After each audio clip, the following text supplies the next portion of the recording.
Any update on the Autopen? I know that there was the DOJ and some others were looking into the thousands of documents that were signed off just before Joe Biden left office. Any update on the Autopen? Yes. I'm not laughing at you. I'm just laughing at how far away you are, and you're going to need to get some microphones back there.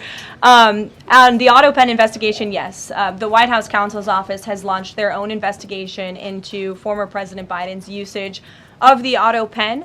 We have requested some documents from the National Archives. And again, as I've said many times from this podium, and the president has said as well, it's incredibly important that we get to the bottom of who really was at the tip of the spear in the decision-making process here in the White House. The amount of information that's coming in is very rapid. And with this investigation versus the last Biden influence peddling investigation, we haven't thus far faced a weaponized left-wing media, because I think the left-wing media knows that this was a cover-up, and I think there's a little bit of curiosity now as to who was actually running the country. They just talked to Joe Biden, and he was tip-top. He was in great physical condition.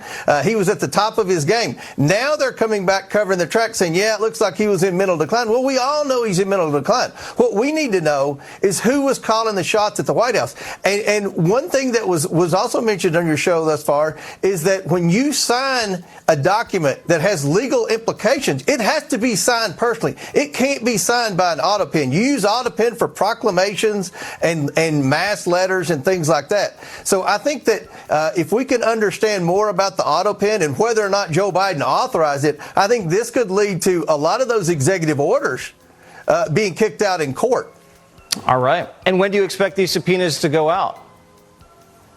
Well, the letters have already gone out to the staffers as well as Dr. O'Connor. So if we don't hear anything from them in a week, then I would expect to start seeing subpoenas. And if they fight the subpoena, what do you do?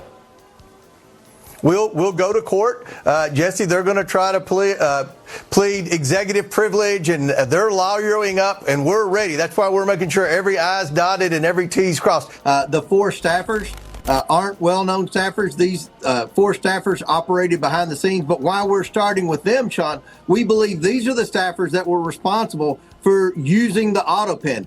Someone got documents and manually placed them in the machine and pressed the power button to sign Joe Biden's signature. That was not Joe Biden. That was done by staffers. That would be done by any staffer. So we believe and have good reason to believe these are the four staffers that were responsible for that. We want to ask them, who gave you the authority to use Joe Biden's signature? And we'll go from there. Obviously, we believe that some of the names like the chief of staff and perhaps the first lady were involved in a lot of the decision making. If that's where the trail leads, then we'll bring them in as well. But we're going to get answers to all the questions that every American deserves answers to. But again, we're going to see where the trail leads.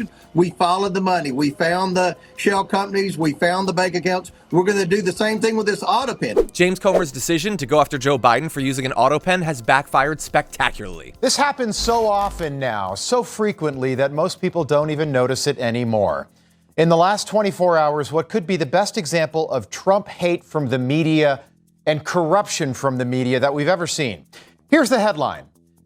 Lead investigator into Joe Biden's use of the Autopen signed letters himself with a digital signature. And here's the alleged scoop, according to NBC News.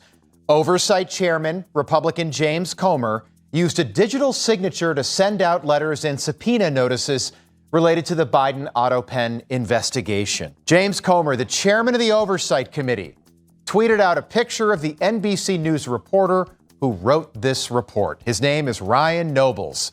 And Comer tweeted out a picture of Nobles wearing clown makeup because Ryan is not noble. Ryan's a clown. He wrote a 25-paragraph report based on a lie, and his network is so biased and so darn corrupt that they had no problem publishing that lie, knowing that there are actually people out there who will read it and believe it and take it as fact. And that is NBC News Today, and they've been doing this for years. An unexpected new twist in the investigation into former President Biden's use of the Autopen. Let's bring in NBC News Chief Capitol Hill correspondent Ryan Nobles. What's going on there?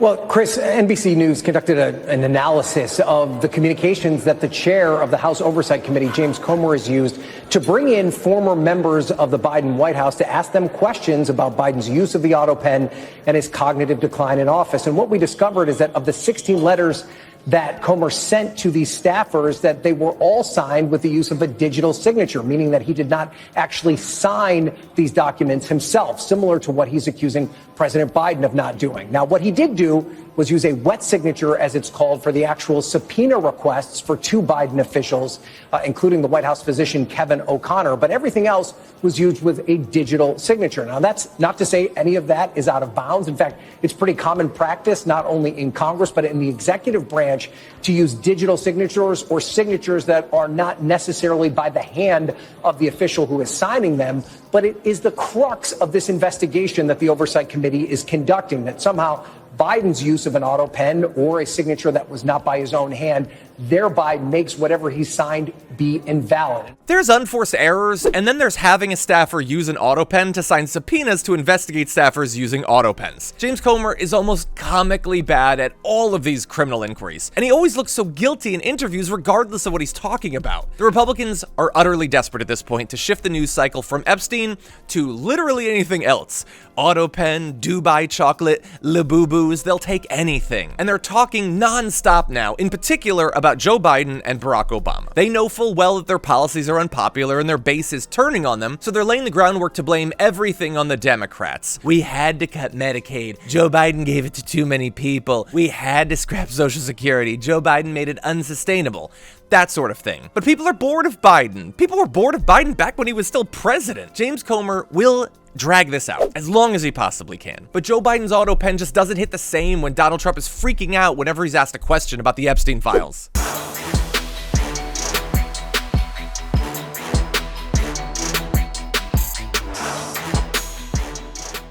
If you enjoyed that, make sure that you never miss another video by subscribing. And if you want a little more, consider hitting the join button and becoming an actual member.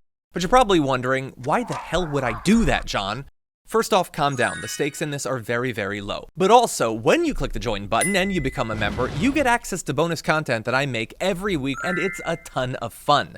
You get access to tons of custom emojis and more besides that. By the way, if you join at Tier 3, you even get access to a monthly member hangout with myself and other awesome people, and we always have a great time. By the way, you'll get all that going forward, but you also unlock years of the back catalog. That is literally 100 or more bonus clips, top 10 lists, debates, and more.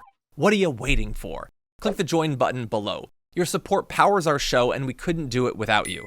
Or at the very least, I wouldn't really want to try. Viewers like you keep me here. So thank you in advance for joining.